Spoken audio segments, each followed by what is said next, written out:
Welcome to Chillin' 101. We hope this video helps. You begin by heating the oven to 190 degrees C. This ensures proper rise and crust formation.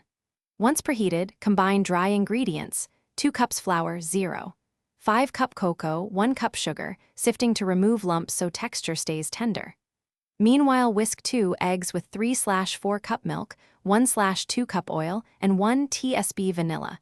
This binds fats and liquids for a consistent batter. Make sure to measure precisely and work quick. Once you pour the wet ingredients into the dry, use a spatula to fold in a single motion. This minimizes gluten development so the crumb stays soft. Fold gently for about 10 to 12 strokes. Stop as soon as streaks disappear. Overmix makes muffins tough. Then fold in 1 cup chocolate chips or chopped chocolate at the end so they distribute without melting. Make sure batter is slightly lumpy. That texture transforms into light pockets while baking, giving you the classic muffin interior. You scoop batter 3/4 full into liners to allow domes without overflow. Bake 18 to 22 minutes until a toothpick comes out with moist crumbs, not wet batter.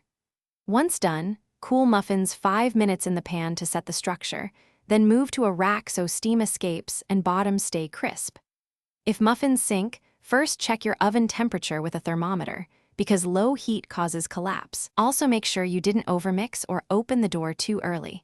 Those are common causes.